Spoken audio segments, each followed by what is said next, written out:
Boa noite, tudo bem? Vocês estão me ouvindo?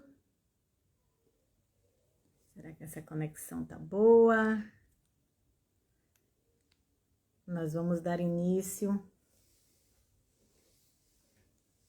à nossa doutrinária de hoje, dando continuidade às reflexões em relação ao livro Vida e Sexo, de Chico Xavier. As pessoas estão chegando devagarzinho. Vamos nos acomodando, nos aquietando, para a gente fazer esse diálogo aqui.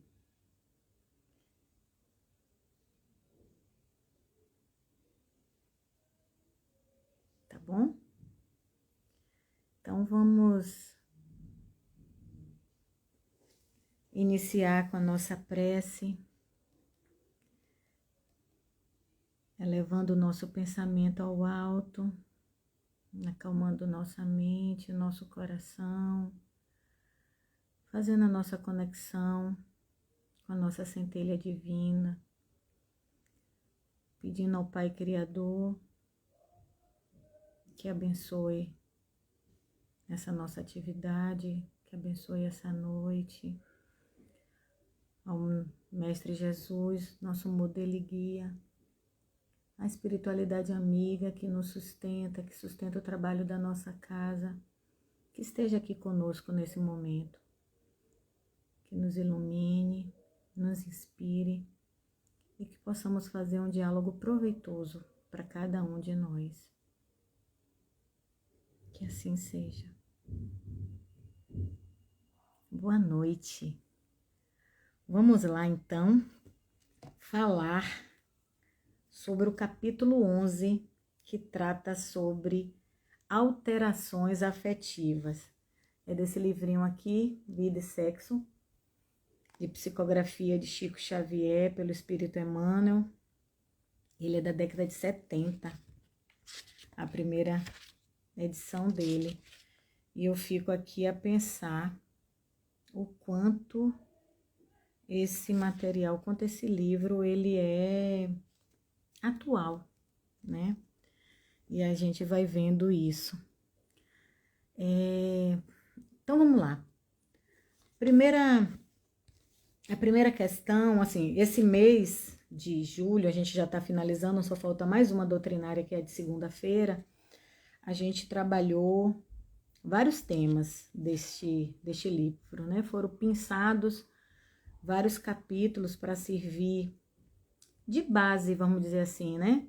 Para a gente fazer as reflexões durante as doutrinárias do mês de julho. E para hoje ficou, então, o capítulo 11, que fala sobre alterações afetivas. Vocês vão ver que, se vocês tiverem acesso ao livro, logo no início de cada capítulo, o Emmanuel traz uma pergunta do Livro dos Espíritos, um pouco também para balizar o que ele vai trazer ao longo do capítulo. São capítulos bem pequenos, 2 páginas e meias. Nesse daqui, capítulo 11, Alterações Afetivas, ele vai começar com a seguinte pergunta: nenhuma influência exercem os espíritos dos pais sobre o filho depois do nascimento deste? E a espiritualidade responde: ao contrário, bem grande influência exercem. Conforme já dissemos, os espíritos têm que contribuir para o progresso uns dos outros. Pois bem, os espíritos dos pais têm por missão desenvolver o de seus filhos pela educação. Constitui-lhe isso uma tarefa. Tornar-se-ão culpados se vierem a falir no seu desempenho. Essa é a questão 208 de O Livro dos Espíritos. E aí a gente fica pensando, por que será que Emmanuel traz essa reflexão sobre a influência dos pais em relação aos filhos, né, depois do nascimento, para tratar sobre alterações afetivas, né? E aí, o que é que seria essas alterações afetivas? Porque ao longo do capítulo, ele vai discorrer muito sobre a dinâmica conjugal, e ele vai no meu entendimento, né, essas alterações afetivas, exatamente esses desgastes e as alterações de afeto na vida do casal que vai acontecendo ao longo dessa relação. E aí eu, me preparando para essa doutrinária, eu fui estudando, fui pesquisando, e eu vi um vídeo em que fazia um estudo desse capítulo que eu achei bem interessante, né? A pessoa que está fazendo a reflexão, ela traz então sobre essa influência, né, que os espíritos fazem, né? A gente sabe da influência espiritual sempre nas nossas vidas, e dos pais também sobre a vida dos filhos. E isso é tanto que até aqui encarnados, a gente pode entender pela psicologia e pela psicanálise que isso de fato acontece, né? Porque fica no inconsciente dos filhos muitos dos aprendizados e dos ensinamentos, das vivências, né, que vamos ter enquanto família, nessa relação de maternidade, de paternidade. E essa influência, na verdade, a gente pode dizer que ela tanto é dos pais para com os filhos, quanto também dos filhos para com os pais. Porque há um interesse também desses filhos, né, ou do filho, dos filhos, para que essa relação aconteça e se concretize e, de fato, ele possa vir encarnar e ele possa vir, né, desenvolver seu processo evolutivo aqui na Terra. Então, há uma influência, né, acontecendo de ambos os lados, vamos dizer assim, né? Os pais, eles exercem essa influência espiritual, e encarnados aqui também, né? Inclusive nessa questão da psicologia e da psicanálise, e a gente vai vendo isso ao longo da vida, e os filhos também, porque há esse interesse para que essa relação aconteça de fato e eles possam vir, né? A gente possa chegar de fato a essa encarnação. Mas aí, logo em seguida, o Emmanuel vai trazendo, né, que muito comum se alterem as condições afetivas desde depois que o navio do casamento se afasta do cais do sonho para o mar largo da experiência.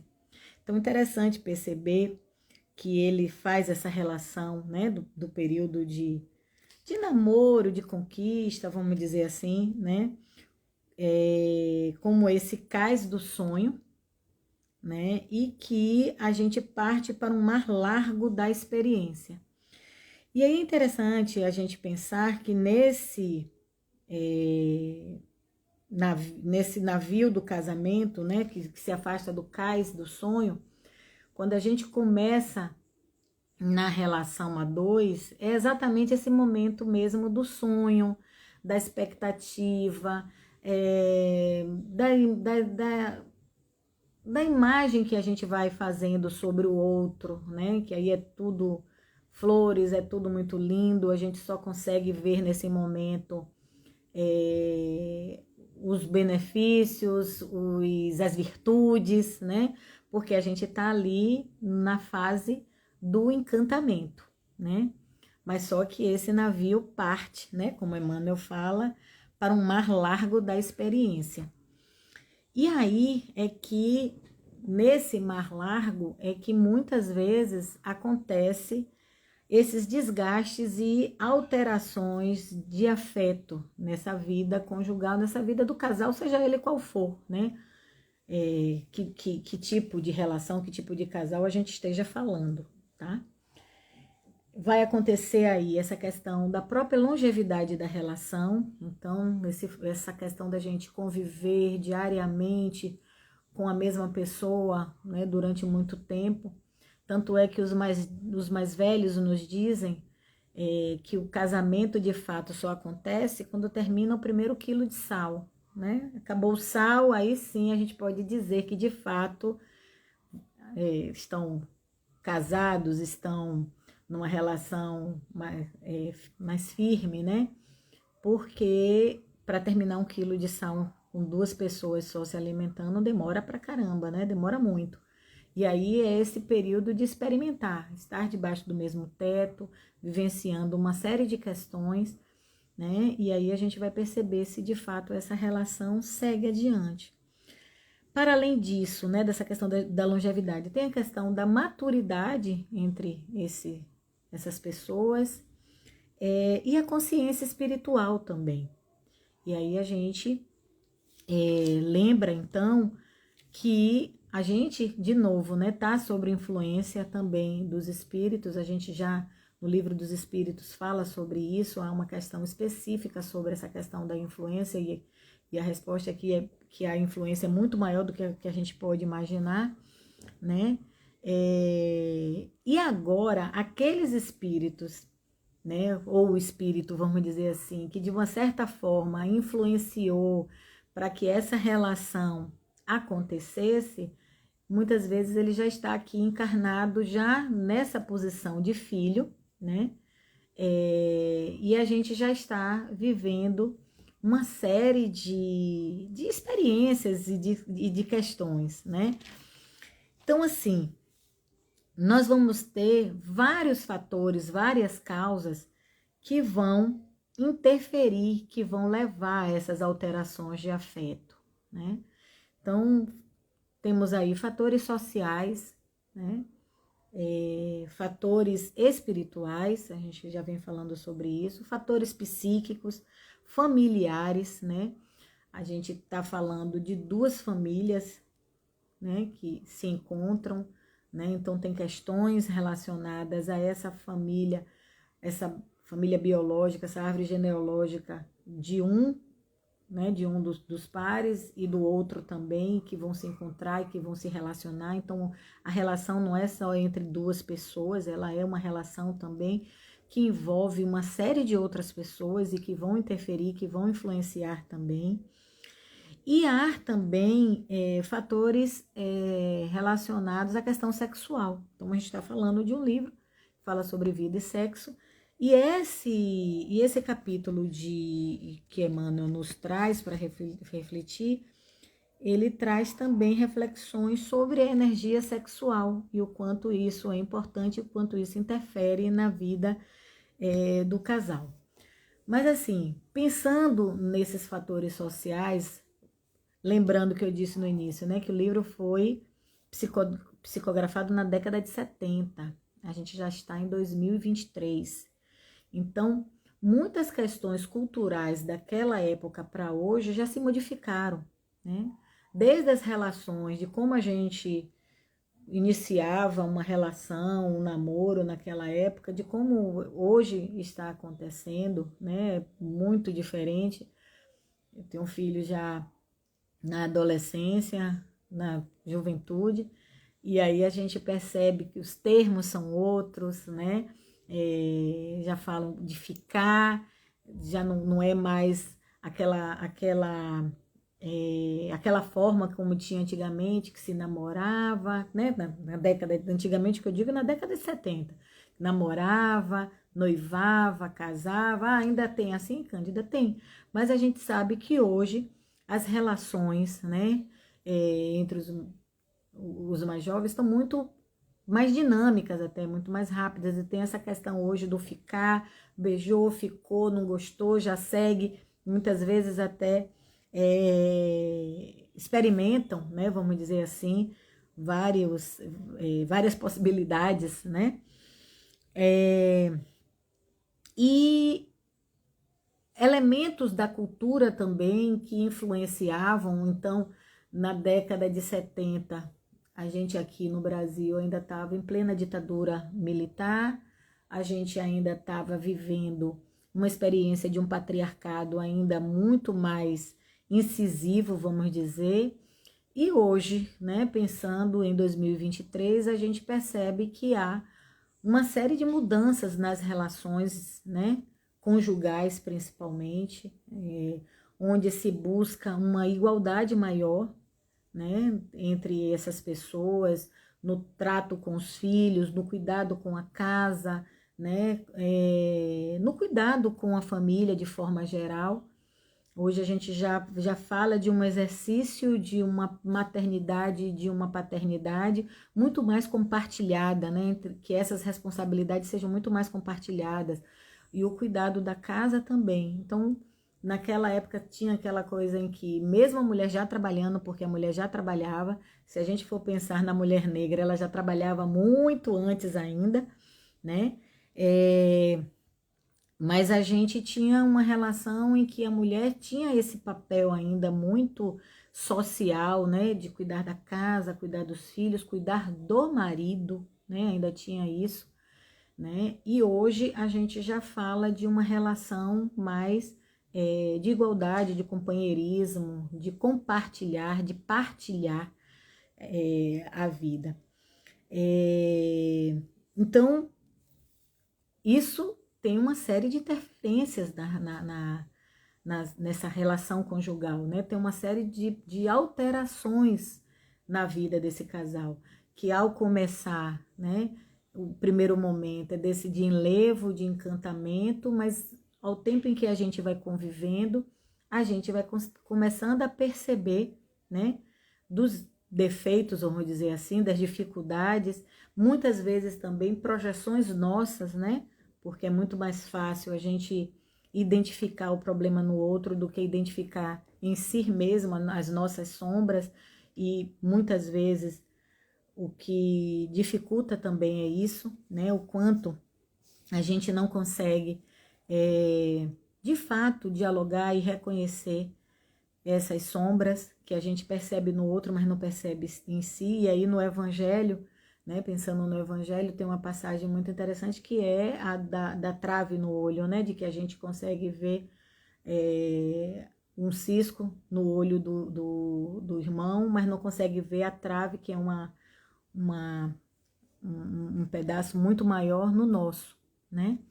Então essa também são alterações que vão interferir. E se pensando na questão da energia sexual, a gente vai perceber também que essa energia está muito relacionada com a questão, né, da matéria, do corpo físico, que, né, tem essa necessidade também da questão sexual, e que muitas vezes há uma divergência entre o casal, né, principalmente se não há diálogo, né, então há uma divergência. E é preciso entender como é que isso acontece e como é que isso pode interferir na relação desse casal. Porque tem questões que são biológicas, né? Da questão da libido, que interfere nas questões relacionadas ao hormônio, as questões biológicas mesmo, mas também tem questões psíquicas envolvidas aí nessa questão sexual, que vai depender da vivência de cada um, das questões de aprendizagem, inclusive, de cada um, né, e de como esses dois se encontram. No filme de Harry Potter tem uma personagem que eu gosto muito, que é Hermione. Eu, de vez em quando, eu falo sobre isso, que ela tem uma bolsa, né? A bolsa de Hermione é uma bolsa muito interessante, porque de dentro da bolsa de Hermione ela tira absolutamente tudo, né? Ela pode tirar dali de dentro uma casa, um carro, né? A vassoura que vai voar, então ela tira de tudo ali de dentro daquela bolsa. E a gente pode pensar que cada um de nós carrega uma bolsa dessa de Hermione, uma mochila dessa nas costas, né? E quando a gente se encontra com uma outra pessoa e a gente define, decide que vai viver, né, que vai formar uma família, que vai estabelecer uma relação afetiva, amorosa, que vai partilhar a vida, a gente está juntando duas pessoas que têm essa bolsa cheia de coisas. coisas da agora, dessa encarnação, do que viveu, do que aprendeu, do que foi se constituindo com a família de origem, né? De pai, de mãe, de relações afetivas, de muito amor, de pouco amor, de abandono, ou de violência, ou de desprezo, né? Então, tem de tudo ali naquela bolsa, né? Tem também das questões espirituais que nós carregamos. Então, lembrando que nós somos seres espirituais, vivendo uma experiência aqui encarnada, que a gente vem de tantas outras encarnações, de tantas outras vidas, e vamos viver tantas outras para frente. E já estamos aqui carregando essas experiências, né? Então, a gente precisa imaginar também que temos essa bolsa, né? Com essa bagagem, né? E que a gente vai trocar essas experiências, cada um com suas bagagens. Então, tem bagagens mais pesadas. Eu digo que pesadas são aquelas que estão mais carregadas, inclusive, de mágoas, de desamor, de melindres, de rancor, né? Porque amor não pesa, o amor geralmente é leve, né? O amor é o que faz a vida da gente ficar leve, né? E aí, muitas vezes, a gente vai precisar ter coragem de abrir essa bolsa, olhar essa bolsa, né? Que é esse nosso lado sombra, né? E se desprender de muito do que tem ali para a gente poder seguir numa relação afetiva, numa relação amorosa.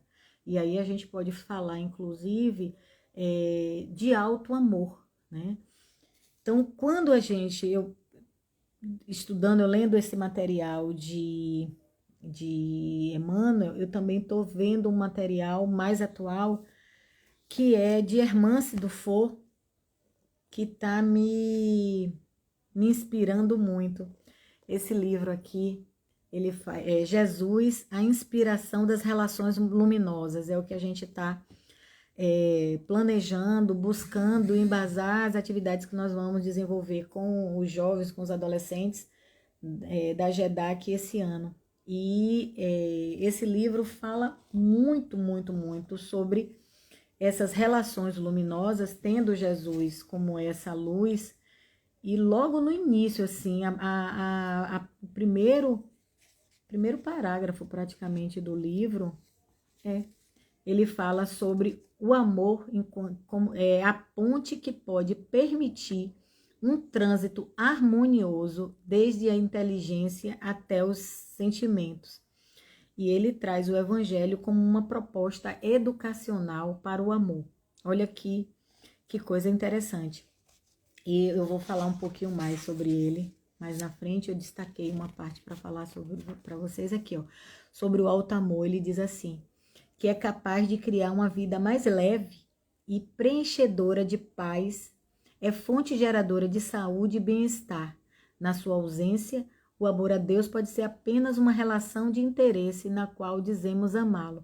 Porque a gente faz uma relação aqui com essa questão do amor, pensando que a gente precisa amar a Deus, amar a si próprio e amar ao próximo, né? E aí ele diz isso, ela diz isso, Hermance, né? Na sua ausência, o amor a Deus pode ser apenas uma relação de interesse na qual dizemos amá-lo somente para aplacar dramas de nossa consciência.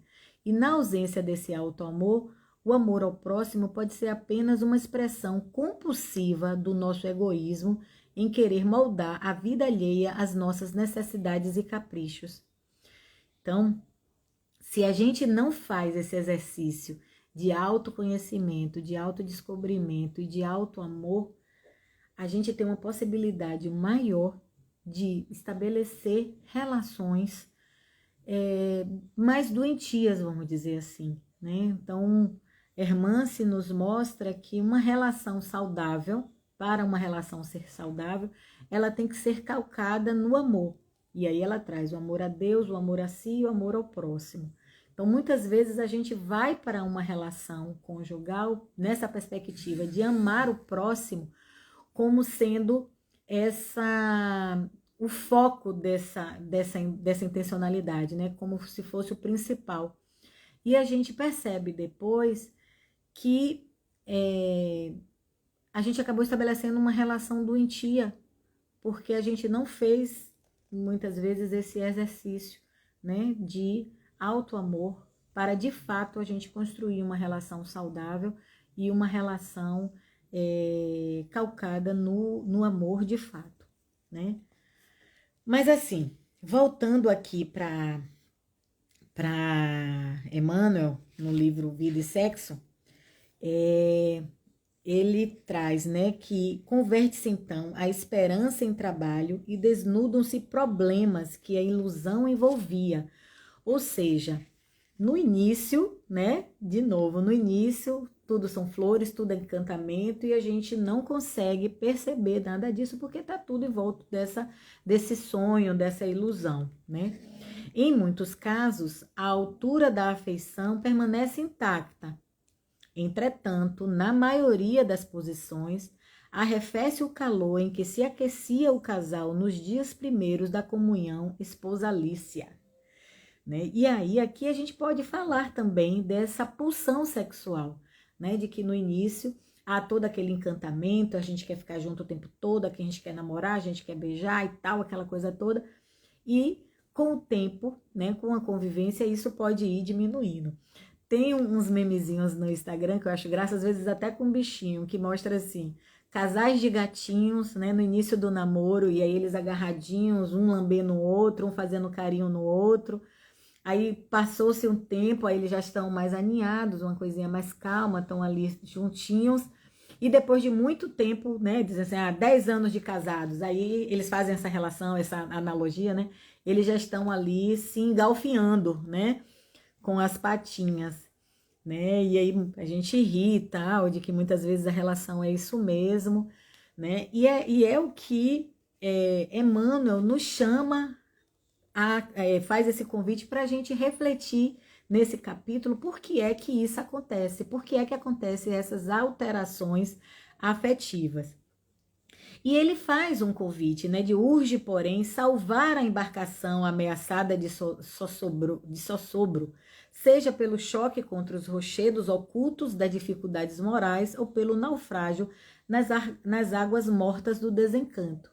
Então, aqui ele faz essa relação, né, de que pode acontecer, né, dessa embarcação acabar naufragando ou, né, pelas questões, né, que aí a gente já enumerou aqui, morais, culturais, sociais, familiares, espirituais, ou até mesmo por essa questão das águas mornas do desencanto, que aí ele traz, né, para essa questão da pulsão sexual, de que ela pode também se desencantar, né? E aí, de novo, a questão do diálogo, ela é tão importante para que a gente entenda o que é que está acontecendo com essa pessoa que convive com a gente.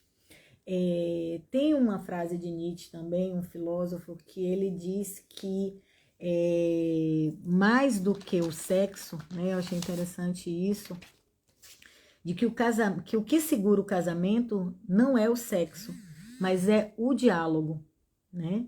E aí interessante a gente pensar nessa questão, porque a gente vai conviver com essa pessoa, provavelmente, né, por muitos anos, e a gente precisa escolher também essa pessoa que seja gostoso a gente também conversar, a gente dialogar, a gente possa ter afinidades, a gente possa fazer essa conversa, né? Porque vai chegando, né, o tempo e vai diminuindo, porque isso é natural, né? Ninguém, relação conjugal nenhuma se mantém naquele mesmo aquecimento que o início, né? E é necessário que entre um momento, né, mais caloroso e outro, a gente possa ter essa questão do afeto, do carinho, do diálogo, né? E isso é construção, né? Isso é uma construção diária. Tem um filósofo também atual que eu gosto, Chico Bosco. Ele faz um programa, ele participa de um programa na GNT, e ele é âncora, né? Ele vão trocando, mas Chico está sempre presente. E aí ele teve um programa que ele falou, né? Ele trouxe para reflexão naquele programa exatamente sobre a construção do amor. E aí ele faz essa distinção entre amor e paixão, e aí ele fala, né, que é importante não confundir, né? Ele diz, né, que nós fomos formados, né, aquilo que a gente estava falando, né, nesse ambiente cultural em que a ideia do amor, a ideia do amor romântico, ela é o que nos embasa, né, como se misturando paixão com amor, né, e aí a gente passa a entender que estar apaixonado, né, e naquela energia, assim, naquela pulsão o tempo todo, que aquilo ali que é o amor de fato, né? E aí ele vai mostrando na sua fala que não, né? Que não é isso. Ele diz, deixa eu ver aqui onde foi que... E aí ele vai mostrando isso, que vai caindo nessas armadilhas. Eu achei super interessante porque de uma outra forma ele vai trazendo exatamente as reflexões que Emmanuel traz aqui no capítulo de alterações afetivas, né? E aí ele vai mostrando que essa paixão, ela vai se acomodando, né? Isso é só no início, a não ser que algo impeça dessa paixão de fato se efetivar, e aí ele fala, né, de casais da literatura conhecido como Tristão e Isolda, como é o nome dele? Romeu e Julieta, né? E aí eles terminam a relação ali nesse momento da paixão. Mas o que ele traz é que a paixão e o amor são coisas bem distintas, né? E que a paixão ela é radicalmente inconsciente, é um estado efêmero, ou seja, ela vai passar, e o amor é uma construção, né? E aí ele traz que essa construção diária ela é feita de generosidade e doação. O amor vai sendo construído à medida em que o outro nos dá nos dá resposta, nos é gentil, e a gente vai fazendo essa retribuição, né? Então, à medida que ele é generoso conosco, a gente também vai nutrindo esse sentimento de reciprocidade. E aí, ele traz um ponto de questionamento, e quando é que isso acaba, né? E aí ele traz que acaba exatamente pelo descuido. E ele reflete de que uma relação de muito tempo, isso é fácil de acontecer, porque em algum momento a gente vai se descuidar. A gente vai deixar de perceber o outro, vai deixar de cuidar do outro, né? O outro vai deixar de cuidar da gente. E se a gente for olhar, né, nas relações que a gente está estabelecendo agora, como a gente está estabelecendo as relações, e aí tem um outro autor,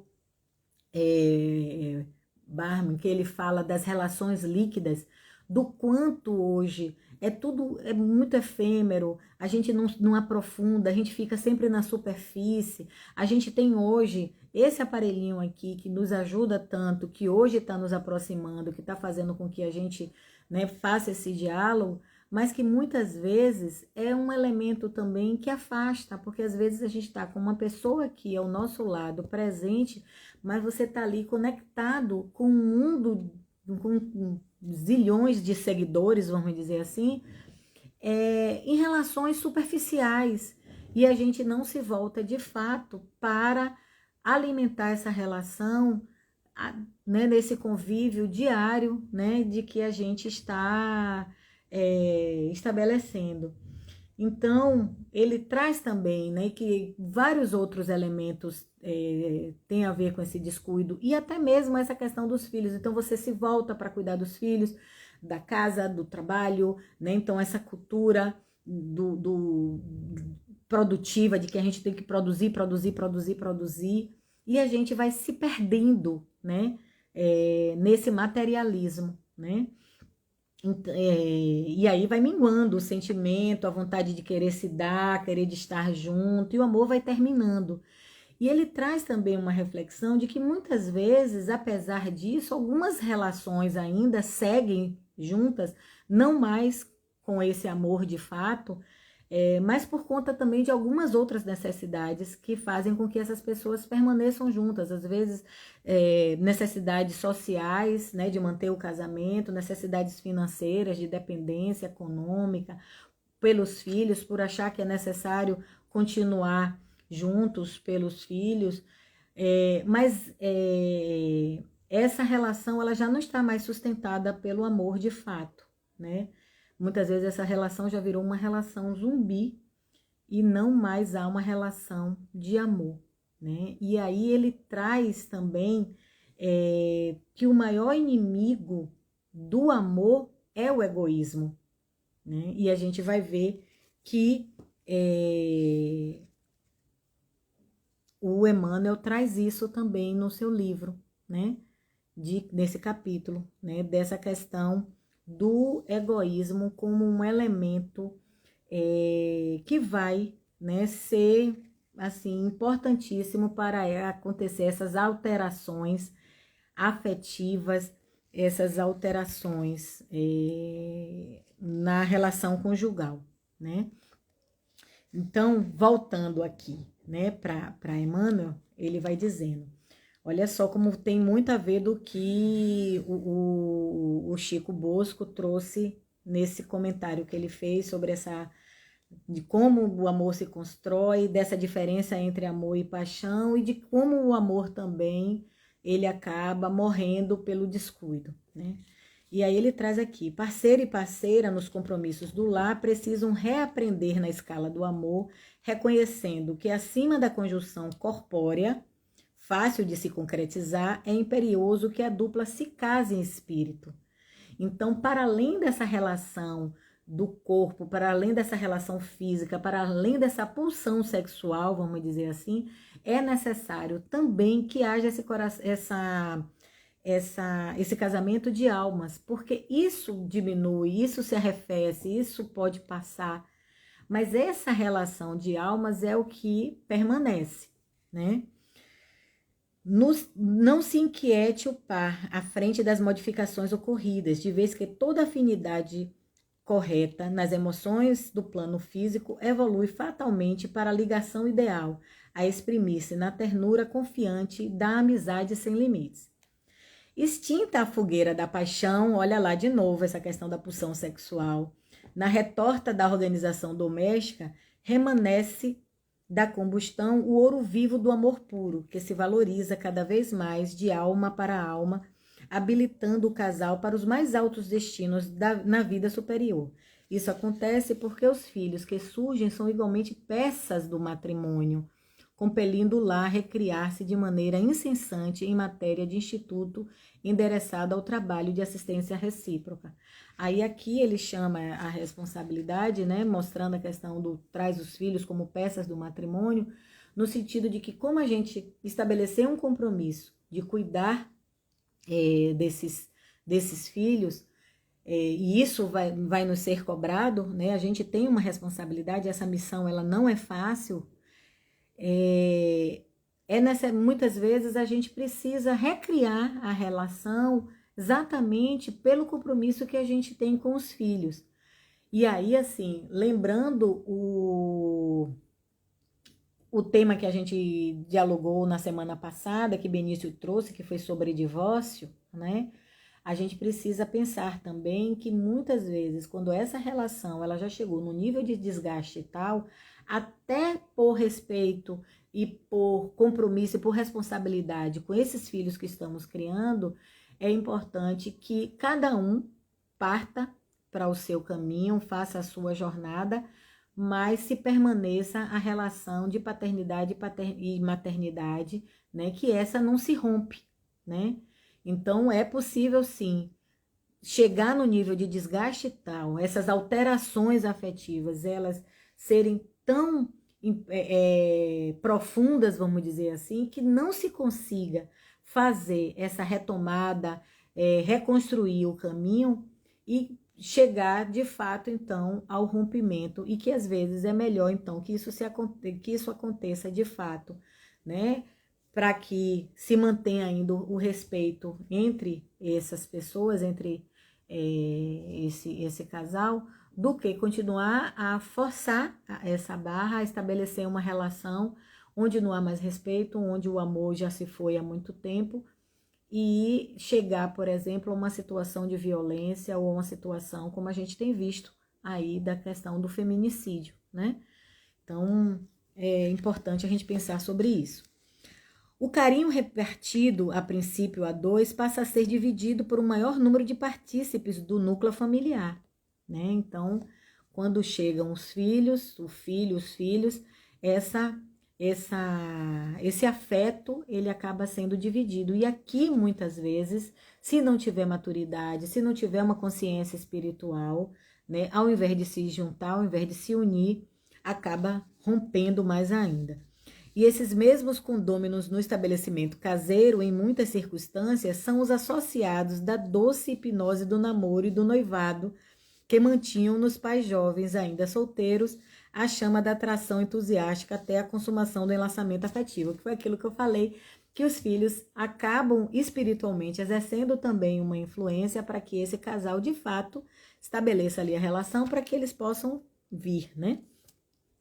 Então, quase sempre, espíritos vinculados ao casal, ora mais fortemente ao pai, ora mais especialmente ao campo materno, interessavam-se na vida maior pela construção da família. E aí hoje a gente pode falar também não só de mãe e de pai enquanto masculino e feminino, mas das relações também homoafetivas, onde a gente percebe famílias que se constituem, né, de casais do mesmo sexo, que adotam ou que geram filhos, que o progresso já nos permite, e que são famílias, né, constituídas, e que também tem que ficar atentas, né, a essas alterações também que podem acontecer. A face das próprias necessidades de aprimoramento e resgate, progresso e autocorrigenda, né? Então, essa também é a necessidade, eles vão influenciar. Em vista disso, cooperaram em ação decisiva na aproximação dos futuros pais, aportando em casa pelos processos da gravidez e do berço, reclamando naturalmente a cota de carinho e atenção que lhes é devida. E aí, agora, eles já encarnados, eles exigem também dessa cota de carinho e de afeto. Em toda a comunhão mais profunda do homem e da mulher na formação do grupo doméstico, seguida de filhos a lhes compartilhar a existência, há que contar com a sublimação espontânea do impulso sexual. Então, sublimação é quando a gente consegue passar de um estado para outro. Então, isso pode acontecer às vezes com o casal, com os dois, com um só. Então, um passa a não ter mais aquela necessidade como tinha antes. E isso aqui também pode gerar também alterações, cabendo ao companheiro e à companheira que o colocaram em função, né, aderir aos propósitos da vida, que tudo renova para engrandecer e aperfeiçoar, né? Então, pensar nessa questão da sublimação, ele traz aqui, mas é algo que precisa ser dialogado, porque são necessidades, às vezes, distintas, né? E isso precisa ser respeitado. Conquanto bastas vezes sejamos recalcitrantes na sustentação do amor egoístico, então, recalcitrante no sentido de obstinados, né? Desvairado em exigências de toda espécie, a pouco e pouco acabamos por entender que apenas o amor que sabiamente se divide em bênçãos de paz e alegria para com os outros é capaz de multiplicar verdadeira felicidade. Então aqui ele traz, né, essa questão também, né, de que o egoísmo, né, esse amor egoístico, ele pode afetar, né, e ele vai muitas vezes afetar a relação, e o que faz com que ela se permaneça, que a gente consiga ir superando os desafios, é exatamente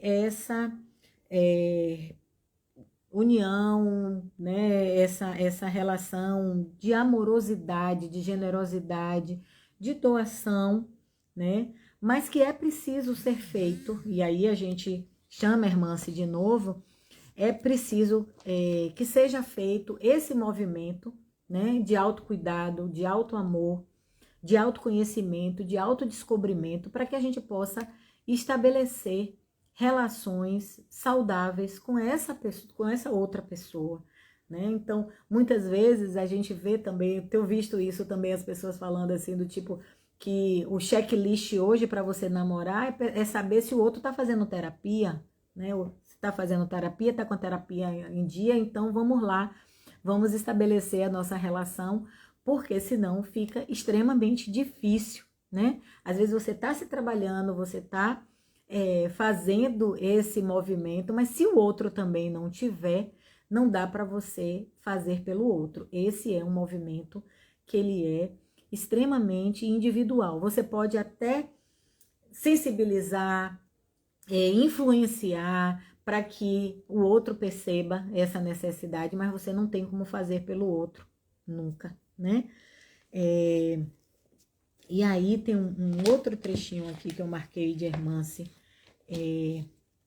que eu acho que é bem interessante ainda para a gente fazer essa reflexão, que ela traz assim, que aprender a conectar o que se sabe com aquilo que se sente, descer com o conhecimento amealhado em informação e usá-lo em novas atitudes na transformação. Então é necessário a gente fazer uma conexão entre o pensar, o sentir e o fazer, né? Para que a gente possa fazer, né? Tomar novas atitudes e transformar de fato. Então, a relação a dois, ela é desafiante, né? E a gente precisa estar nesse compromisso, e esse compromisso precisa ser de ambas as partes, né? De transformação e de renovação diária. E aí ela diz ainda assim: a convivência é o espelho mais fiel das nossas necessidades, o canteiro mais propício, para germinar as sementes das nossas qualidades e a escola mais exigente para o aprimoramento da alma. Olha que interessante. Nela refletem-se nossa sombra e nossa luz. Então é nessa relação entre casais e aí ampliando para a vida em família que a gente vai ter essa escola, né? Que é uma escola exigente de aprimoramento da alma, né?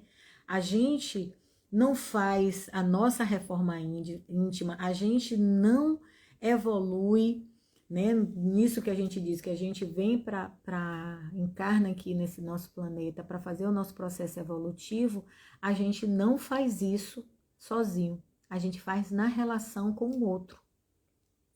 A gente faz quando a gente estabelece essa relação com o outro. Então, ela traz, desculpa, a irmã se traz aqui, de que a família, de que o lar é exatamente esse jardim, né? Em que a gente vai semear. E é necessário que essas sementes, que a gente cultive amor, para que a gente possa colher amor. Não tem como semear outra coisa e achar que vamos cultivar, que vamos colher amor, né?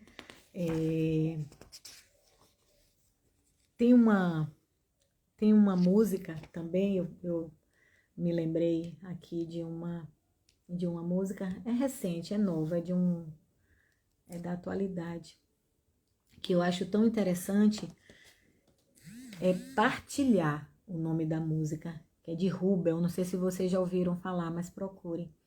Eu acho muito, muito linda essa música, eu queria ir finalizando a nossa doutrinária, trazendo um pouco de poesia, de arte para a gente pensar. Ele traz, eu não vou cantar, viu, gente, porque minha voz realmente não é uma voz boa. E aí ele diz assim, que se for preciso, eu pego um barco, eu remo por 6 meses, como peixe para te ver. tão para inventar um mar grande o bastante que me assuste e que eu desista de você. Se for preciso, eu crio alguma máquina mais rápida que a dúvida, mais súbita que a lágrima, viajo a toda força e no instante de saudade e dor eu chego para dizer que eu vim te ver. E aí ele faz o convite que quer partilhar a vida boa com você. Eu quero partilhar a vida boa com você. E eu acho lindo isso porque ele fala em partilhar, que é exatamente o que a gente estava refletindo aqui, né? Apesar de Emmanuel trazer sobre alterações afetivas, na verdade ele nos mostra, nos faz um roteiro de como estabelecer essas relações amorosas saudáveis e irmãs também. Então, ele faz esse convite de partilhar a vida boa. É isso que a gente quer partilhar a vida boa, né? E ele diz ainda assim, que amor tão grande tem que ser vivido a todo instante. Exatamente isso que a gente está falando. O amor se constrói diariamente, na convivência cotidiana, nas pequenas coisas, nos pequenos detalhes. A cada hora que eu tô longe é um desperdício. Eu só tenho 80 anos pela frente, então ele tá novo, ele ainda tem 80 anos pela frente, eu não tenho mais tudo isso, né? Por favor, me dê uma chance de viver. Que amor tão grande tem que ser vivido. Aí ele repete, né? E se for preciso, aí ele traz mais uma ideia. Eu giro a terra inteira até que o tempo se esqueça de ir para frente e volte atrás. Milhões de anos, quando todos os continentes se encontravam, para que eu possa caminhar até você. Eu sei, mulher, não se vive só de peixe, nem se volta no passado. As minhas palavras valem pouco, e as juras não te dizem nada. Mas se existe alguém que pode resgatar sua fé no mundo, existe nós, né? Não é só eu, nós.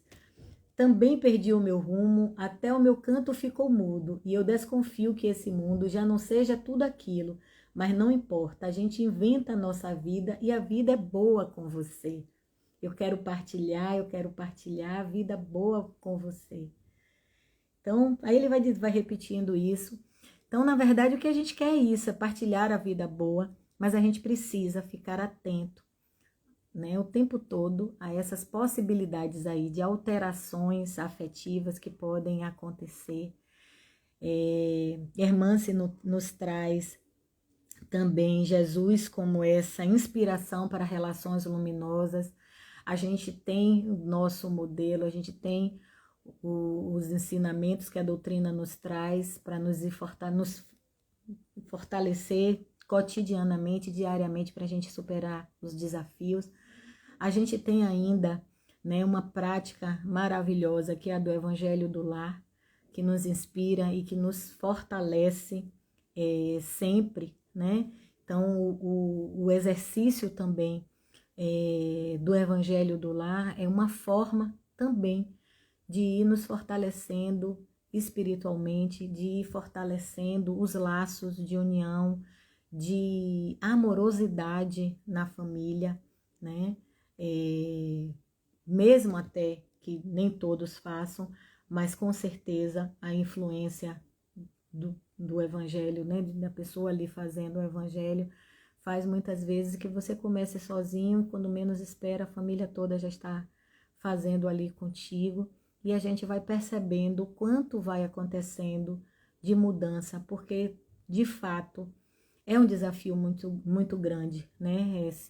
Esse cotidiano que a gente tem, muitas vezes frio, né? Muitas vezes de dificuldade, de aridez, mas é nesse cotidiano e pensando nas pequenas coisas, no bom dia, com quem você tem para partilhar um café, né, o café da manhã, para seguir juntos ali de mãos dadas para pegar o ônibus, dividir um guarda-chuva agora nesse período de chuva aí, nas pequenas coisas do dia a dia que vai nos alimentando, que a gente vai percebendo o quanto isso é importante, né? E é sobre isso, né, que a gente precisa estar atento, dessa amorosidade, dessa generosidade consigo mesmo, né? Exercendo de novo o nosso autocuidado, o nosso autoamor, se perguntando, né? Se realmente eu estou cuidando de mim, se perguntando se aquilo de sombra que a gente vê no outro não tem em nós também, né? E o que é preciso fazer para se transformar antes de tudo, para que a gente possa exercer essa amorosidade tão plena, né? Essa sementeira, nesse jardim que é a nossa família, que é o nosso lar, que a gente possa plantar sementes de amor, né? Semente de cuidado. Eu gosto muito da palavra que o Chico Bosco, né, aquele filósofo, falou, que as relações terminam no descuido, mas elas se alimentam então no cuidado. Se elas se rompem no descuido, a gente mantém viva, né? A gente faz com que ela se prolongue de forma saudável pelo cuidado de si e pelo cuidado do outro, né? Vamos então encerrando, né? Caminhando para o encerramento da nossa doutrinária de hoje, agradecendo profundamente a permanência de vocês, a partilha, né, dessas reflexões aqui que vocês fizeram aqui hoje, né? E que essas palavras possam de alguma forma inspirar-nos, a vocês e a mim também, né? Porque pra gente que faz, que tá aqui fazendo a reflexão, que busca, né? Que faz essa busca de palavras, de material, nós somos os primeiros a sermos beneficiados, né? Com esse ensinamento, com essa aprendizagem. Então, que eu seja também tocada, que eu possa exercitar e praticar tudo aquilo que a gente fala, tudo aquilo que, né, que a gente traz. E aí vamos pedir então ao Pai Criador que nos abençoe nessa noite luminosa. Agradecer ao Mestre Jesus por essa oportunidade de estar aqui fazendo esse diálogo, essa conversa com vocês. Agradecer por esses ensinamentos, por essa doutrina que nos sustenta, pela luz que nos ilumina do Mestre Jesus, pela presença dos benfeitores espirituais, da espiritualidade amiga que nos sustenta, que nos inspira sempre. E que possamos ter coragem, ter força, ter sabedoria para sermos esses jardineiros, né? E plantar essas sementes de amor, essas sementes de cuidado, por onde quer que a gente passe. Que possamos ser luzes, que possamos nos iluminar, acender a nossa luz, acender a luz do próximo, iluminar sempre, onde quer que a gente vá. Gratidão por essa oportunidade, gratidão por esse momento e obrigada a cada um de vocês pela presença aqui. Boa noite, que Deus nos abençoe, nos ilumine, nos dê uma noite de paz, de refazimento e de muita, muita tranquilidade. Obrigada, gratidão.